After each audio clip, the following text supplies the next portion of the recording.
A corrupção da inteligência, Flávio Gordon. Esta obra trata especificamente de inteligência, desenvolvimento mental e construção ou deformação da nossa percepção da realidade. O autor, Flávio Gordon, é um dos mais proeminentes alunos do professor Olavo de Carvalho. E logo no início desta obra ele vai dizer que são 3 os poderes atuantes no mundo, que ora conflitam entre si pela hegemonia do pensamento público, outra hora se intercalam e se apoiam mutuamente. São eles o poder político-militar, que se trata da classe política, o uso das leis e das forças armadas e militares para operar o controle. Também o poder econômico, que são a classe industrial, comerciantes, os postos, atores e fatores que contribuem para a ordem econômica. Estes mantêm, por meio dos sindicatos, a posse e controle dos trabalhadores, porque controlam o dinheiro, os salários e toda essa situação que envolve a vida econômica de uma sociedade. E, por último, o poder ideológico-cultural, que é aquele exercido de um lado pelos intelectuais e do outro pelos clérigos, sacerdotes, líderes religiosos ou representantes das religiões de um modo amplo e geral. E recorrendo a uma terminologia de outro ator chamado Hermann Brock, Flávio Gordon vai dizer que o termo culpa dos inocentes se refere à misteriosa cumplicidade no mal daqueles que não parecem ser maus. É, portanto, uma decisão moral e heróica resistir a qualquer que seja o projeto maligno ou que faça mal às pessoas. E falando mais ainda sobre essa questão do mal presente na sociedade, ele vai dizer que é do estado passivo, promíscuo ou negligente que o mal, ou as pessoas más, especificamente, tomam forças e se abastecem de energia para propalar seus maus desejos sobre as massas que, anestesiadas e omissas, vivem. Tal passividade, gerada por uma indiferença ética, acaba se transformando numa perversão ética. E essa questão ele aborda porque isso está muito presente dentro do contexto social, dentro do contexto religioso e, mais especificamente, dentro do contexto político. No sentido de quando a política se torna uma espécie de seita, que é aquela determinada ou margeada por tal sentimento, quase mítico ou metafísico, em que os membros do partido colocam a lealdade ao partido acima de quaisquer outros valores e considerações de ordem moral e legal, individual ou mesmo coletiva.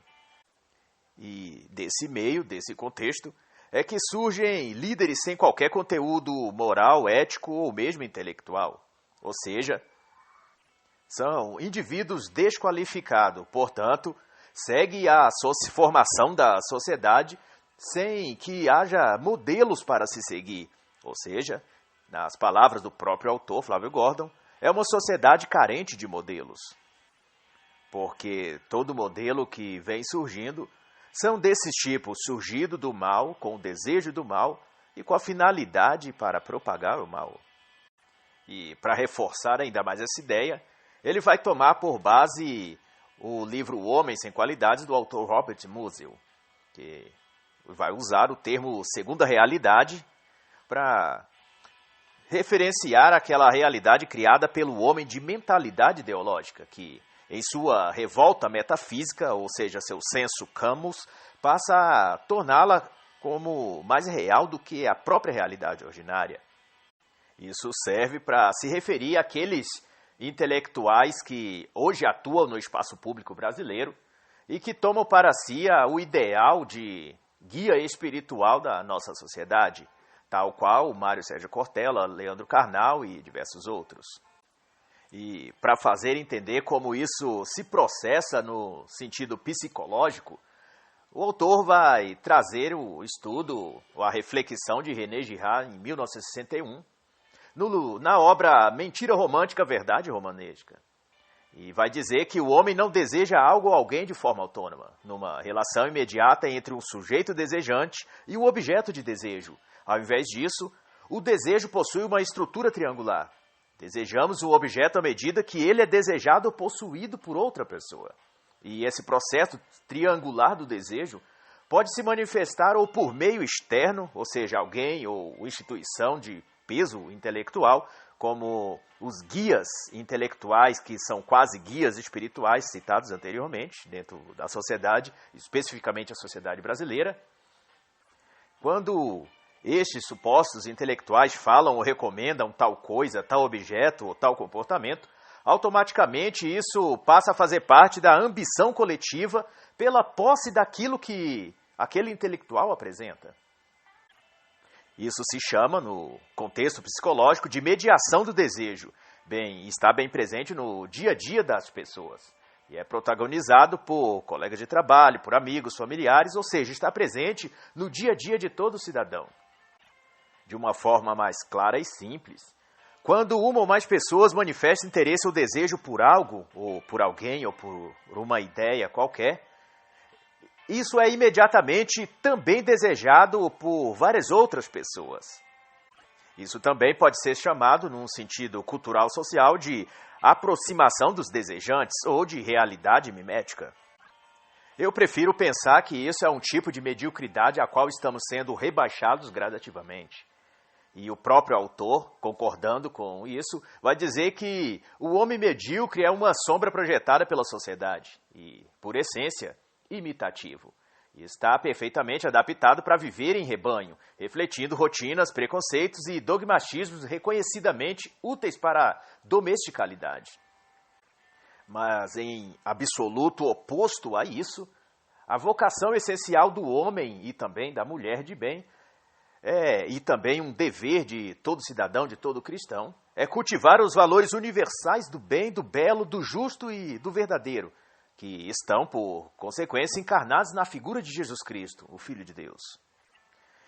Mas estes valores e esta imagem do Cristo não se reproduz mais acentuadamente na sociedade por conta dos próprios líderes religiosos e espirituais, porque estes, os líderes religiosos e líderes espirituais do atual momento, se tornaram mais embaixadores das paixões terrenas do que dos valores transcendentes, como deveriam ser. Estão sempre à espreita de uma oportunidade para arrecadar mais dinheiro, mais prestígio, mais fama e mais poder. Ou seja, a visão desses líderes estão muito mais as coisas da terra do que as coisas do céu. E o caminho desejado e apontado por Flávio Gordon é de que nós devemos tentar nos livrar desse empobrecimento mental, porque só assim poderemos ser realmente livres. Ele vai dizer que aquele que se vestir da couraça intelectual e da couraça moral, pois só assim poderá se ver livre da alienação coletiva social e poderá ter uma consciência autônoma, liberta das paixões políticas e também imune a todo aliciamento ideológico. E isso nos faz lembrar a obra de Edmund Burke sobre imaginação moral. Isso também coaduna com aquilo que ensina Theodore Dalrymple no livro A Vida na Sarjeta, que ele chama de ciclo da miséria moral, que consiste ou resulta em um estado entorpecido da alma que nega a sua própria responsabilidade individual, se entregando a uma existência passiva, vazia de sentido e guiada apenas pela satisfação imediata de desejos e paixões mais primitivas. E também, nesse aspecto, é possível fazer um link com a obra Libido Dominante de Michael Jones, que trata especificamente desse condicionamento psicológico do ser humano às suas próprias paixões primitivas. E também me faz lembrar do que constantemente ensina a filósofa Helena Galvão, do Instituto da Associação de Filosofia Prática, em que diz que no meio animal, no meio natural, todos os animais eles vivem segundo aquilo que nasceu para ser. Ou seja, o leão faz aquilo que é propício ao leão. O cachorro faz aquilo que é próprio da natureza do cachorro. Porém, o ser humano é aquele que, dentre os animais da natureza, é aquele que não segue aquilo que ele nasceu para ser. Ou seja, ele nunca busca elevar-se e viver segundo os padrões que deveriam.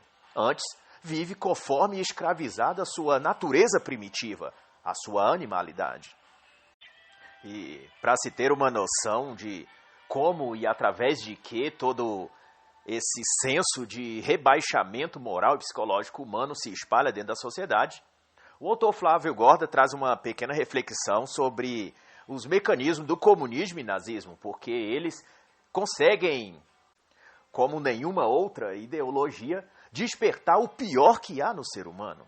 Flávio Gorda vai usar um termo de Pierre Chauno, dizendo que comunismo e nazismo são gêmeos heterozigotos. E diz que ambos são totalitários, milenaristas e genocidas. Vai dizer também que, após a Segunda Guerra Mundial, nazismo e comunismo tiveram destinos diferentes junto à opinião pública.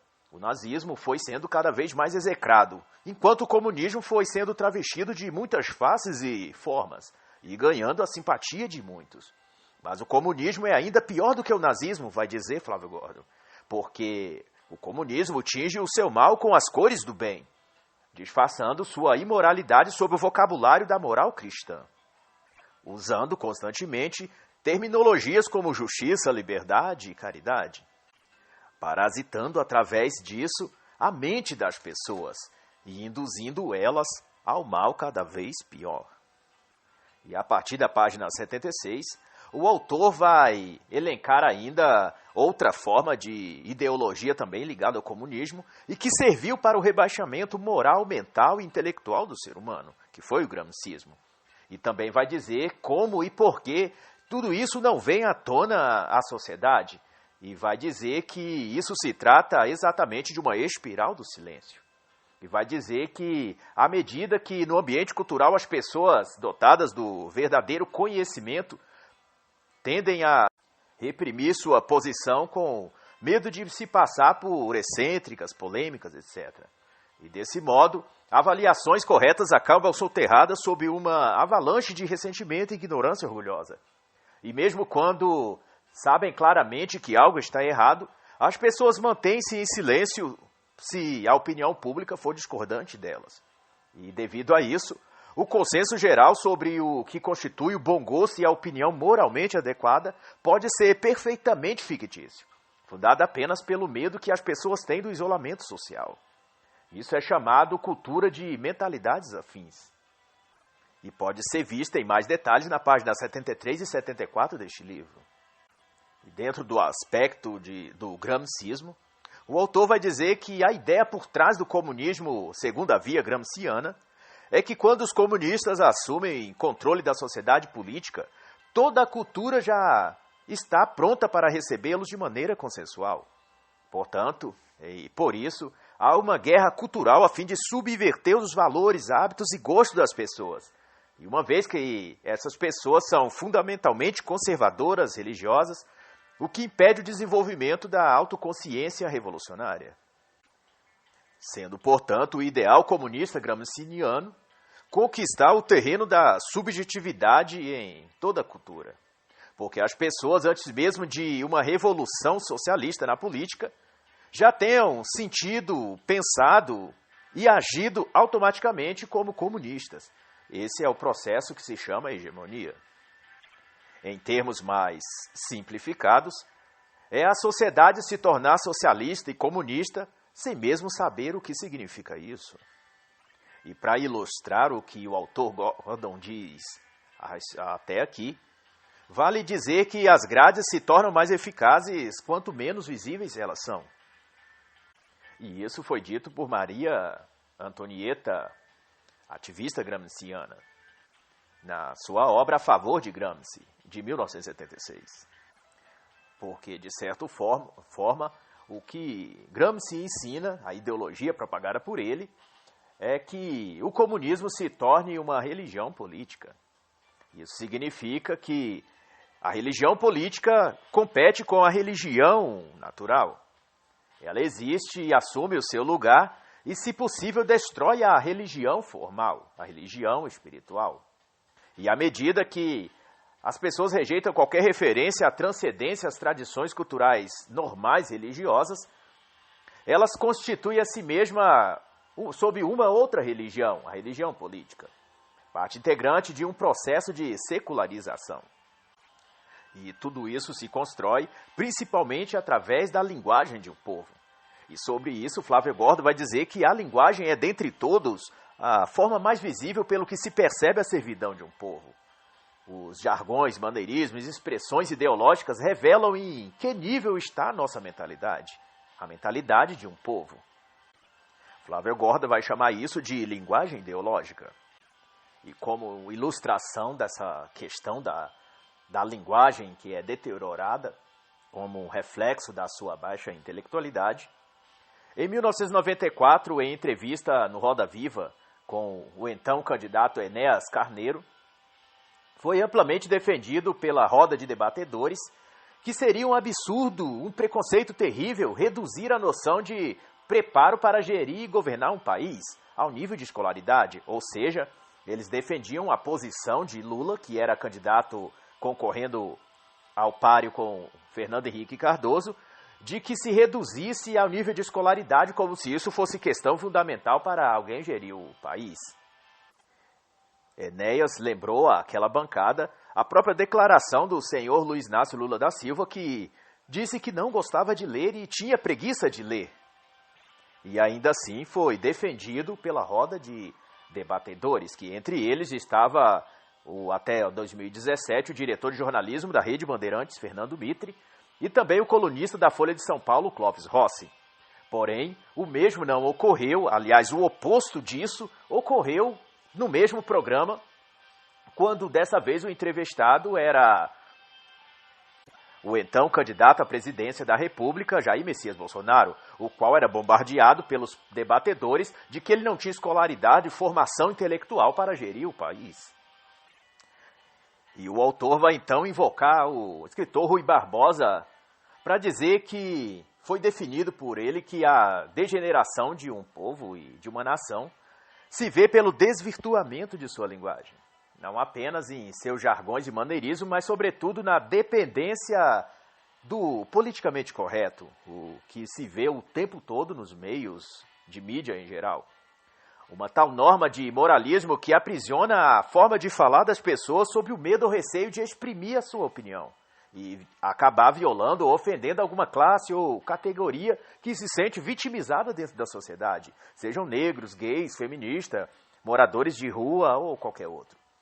Palavras e expressões, vai dizer Flávio Gordon, são suprimidas, estranhos eufemismos são criados e a sintaxe é corrompida para atender ao requisito marxista do discurso indireto. Muito disso se vê no jornalismo e nas teses universitárias. E assim se faz no meio jornalístico. Segundo fulano falou, cicrano alega isso, na opinião de Beltrano. Ou seja, pouco importa nesse tipo de jornalismo declaratório se o que diz ciclano, beltrano ou fulano é verdade ou é mentira. Essa é a paródia grotesca da isenção de posicionamento próprio. Assim, termos como ultraconservador, extrema-direita, são parte da linguagem referencial que o jornalismo de esquerda usa para adjetivar os sujeitos e marcá-los pejorativamente diante do público. Direita e esquerda, então, são lados extremos a partir do centro.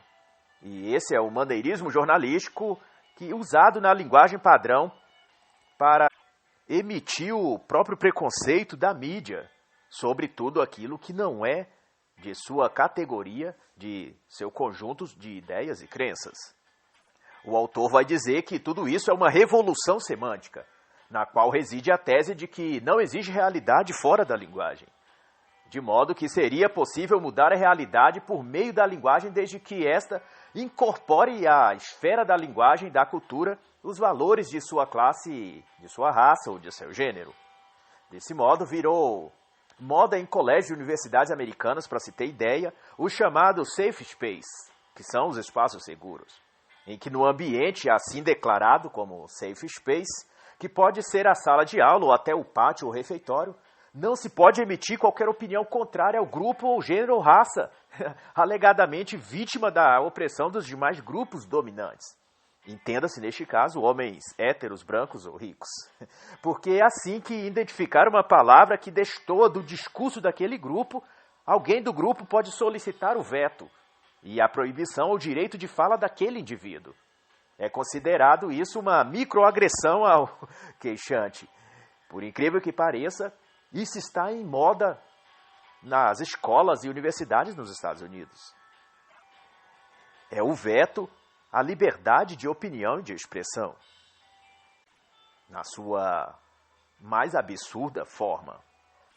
E parece profecia dita por George Orwell em 1984, na sua obra 1984, que disse que se cumpriria, em certo tempo, uma tal ortodoxia, um corpo de ideias que supõe que todas as pessoas bem pensantes aceitariam esse corpo de ideias sem questionar. E assim se faz no momento presente. Mas Flávio Gordon vai continuar dizendo que não é exatamente proibido dizer isso ou aquilo, mas se torna impróprio dizer isso ou aquilo. Quem desafia essa ortodoxia prevista e profetizada por George Orwell acaba sendo silenciado com surpreendente eficácia. Uma opinião fora de moda quase nunca recebe uma atenção justa, seja na imprensa ou nos ditos periódicos qualquer. Para Flávio Gordon, isso faz parte de um esquematismo interpretativo estereotipado, em que a realidade é tida como expressão do conflito entre oprimidos e opressores. É a dialética marxista, desta vez orquestrada dentro da linguagem.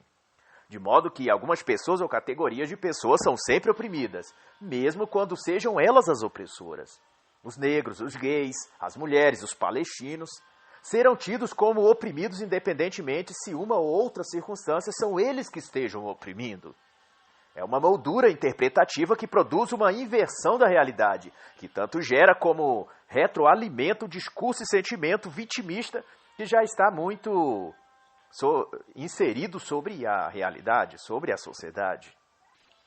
E na página 138, Flávio Gordon vai dizer que no atual e presente momento, exageros do politicamente correto, hipérboles, metáforas, metonímias, se tornaram literais. O ridículo se impôs como coisa solene e o absurdo virou uma regra. Essa é a verdadeira corrupção da linguagem, que precede a corrupção da inteligência. Mas o autor vai dizer que eventos dramáticos como a Primeira e Segunda Guerra Mundial decorrem a partir disso, da corrupção da linguagem e da corrupção da inteligência. Segundo o autor e filósofo judeu Viktor Klemperer, as revoluções ocorrem primeiro e de maneira mais profunda no domínio da linguagem, e passa a ser corrompida e posta a serviço do poder político. Palavras, expressões e frases impostas pela repetição milhares de vezes e aceitas inconscientemente, mecanicamente, ficam carregadas de veneno marxista e revolucionário. No Brasil, esse processo teve início quando se quis fazer a contracultura antes da cultura. É o que denuncia constantemente o professor Olavo de Carvalho. E o resultado foi a valorização do grotesco e do marginal. O apelo dogmático às expressões culturais periféricas, frutos de uma visão absolutamente estereotipada da periferia e da pobreza. A exaltação do primitivo, a exaltação do feio, a exaltação do pior que existe no homem e na sociedade. Sobre isso, eu recomendo especificamente o livro do professor Olavo de Carvalho chamado O Progresso da Ignorância. Mas se é assim, surge uma pergunta: por que então a sociedade não abandona o comunismo, não abandona a ideologia marxista ou gramscista, se ela é tão nefasta à inteligência e tão nefasta à linguagem? E a resposta de Flávio Gordon a respeito disso é que a ação de abandonar o comunismo não implica livrar-se de um mero conjunto ou sistema de ideias. Trata-se de algo doloroso, um processo de ter de abandonar hábitos de pensamentos e afetos inconscientemente incorporados à própria personalidade do sujeito. Pois o comunismo promove uma total reestruturação da personalidade do indivíduo, como se fosse uma fé ou uma religião secular, que exige de seus sectários a devoção de um verdadeiro seguidor. E nesse estado de fanatismo religioso, de fanatismo político, o tal ativista ou militante faz e se convence de que as decisões vindas de cima, vindo da cúpula desse partido, dessa ideologia, coincidem com as suas próprias opiniões individuais. Este é o exercício mental de um militante marxista. É assim que se faz o processo de condicionamento psicológico. Por isso, não é tão fácil livrar-se dessa raiz maligna. Também vai dizer o autor que o comunismo possui muitos rótulos e slogans ideológicos. E qualquer pessoa que se desiluda com algum ponto ou aspecto qualquer desta religião política, ainda assim terá o seu apego emocional ao partido ou à causa marxista mantido intacto. Porque o vício no comunismo é tão tenaz e difícil de se curar quanto qualquer outro vício. E há sempre uma oferta de novos rótulos no mercado negro de ideologias marxistas. A mesma versão socialista pode ser vendida sob a marca da paz, da democracia, do progresso, da liberdade ou qualquer outra. Esta raiz ideológica, essa raiz intelectual, essa raiz política religiosa está no inconsciente, na mente, na consciência do indivíduo.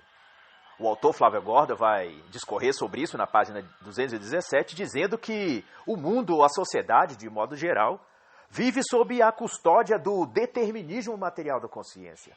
As classes originais em luta, que é a burguesia e proletariado, foram substituídas e multiplicadas, tendo então novas clivagens e critérios de politização humana, da ação humana, né?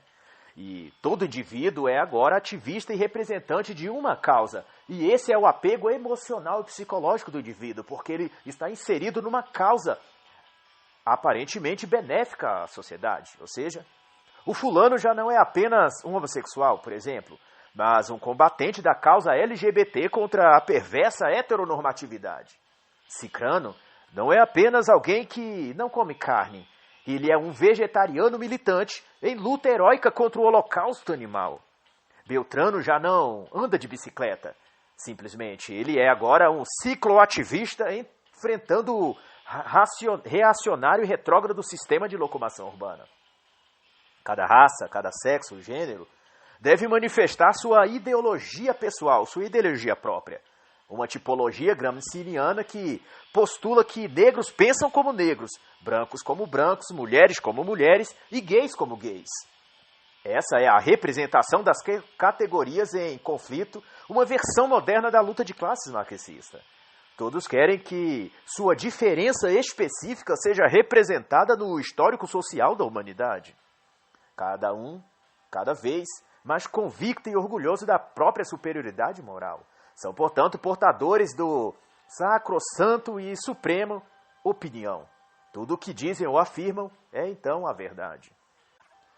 E dentro desse contexto de causas ideológicas e ativismo, também se reproduz na sociedade a ideologia ateísta, ou seja, o ateísmo militante. E desde que surgiu, ou se evidenciou, se fez a si mesmo porta-voz dos oprimidos e do sofrimento do mundo.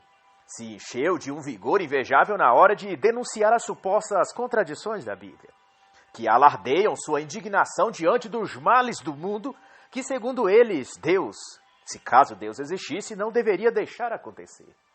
Ou seja, a virtude, a ética, a compaixão do ateu em relação às pessoas que sofrem é maior do que a do próprio Deus. Assim, como seu senso de justiça também é maior do que Deus, porque Deus não se preocupa com o pobre nem o que sofre, mas ele, o ateu, sim, se preocupa e toma para si a causa do oprimido, do injustiçado, do faminto e do doente. Mas, porém, pensando fazer bem às pessoas, eles acabam fazendo mal. Pois nenhum ateu perguntou a essas pessoas às quais eles tomam as dores se elas culpam Deus por seus infortúnios, nem se elas querem que nem se elas seriam mais felizes se abrissem mão de suas crenças. O ateu é, portanto, um militante em favor da descrença e da não-religião, mas reproduz e expande um outro tipo de mal, que é o vazio existencial, o niilismo, a falta de sentido na vida. As pessoas creem por isso que as levam a um tipo específico de estado de espírito, que as preenche e a direciona na vida diante dos obstáculos. Esse é o motivo e sentido por que as pessoas creem. Acaso um ateu já perguntou a si mesmo o que seria dessa pessoa se ela rompesse com a sua fé, com a sua religião, com a sua crença? Viveria ela mais feliz realmente?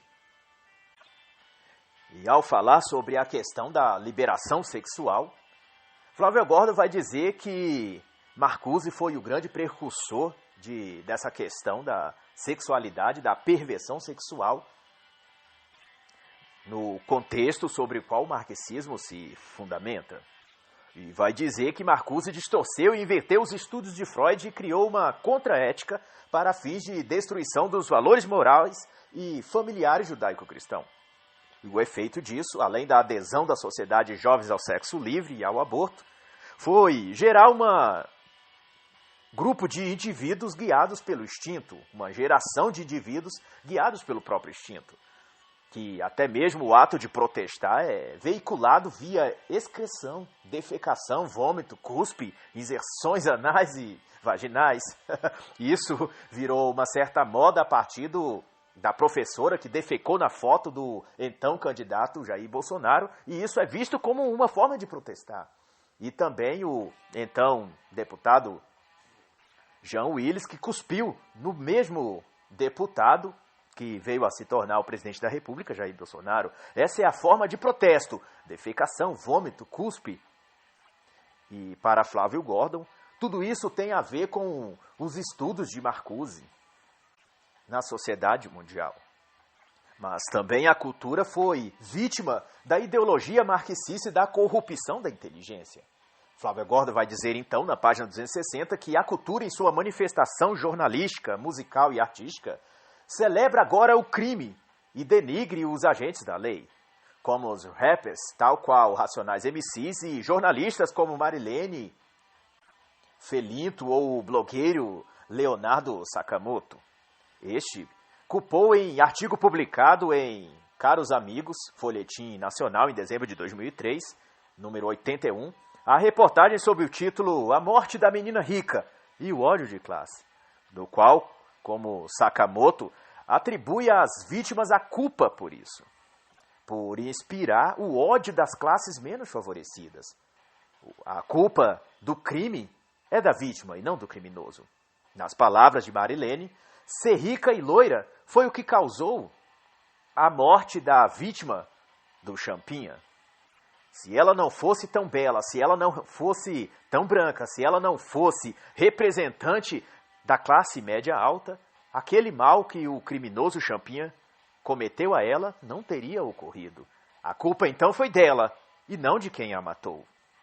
Essa é a corrupção da inteligência no nível cultural, no nível jornalístico e no mais puro nível animalesco. E assim se faz, e assim se fez a corrupção da inteligência na visão de Flávio Gordon. E assim encerra o livro A Corrupção da Inteligência, do autor Flávio Gordon.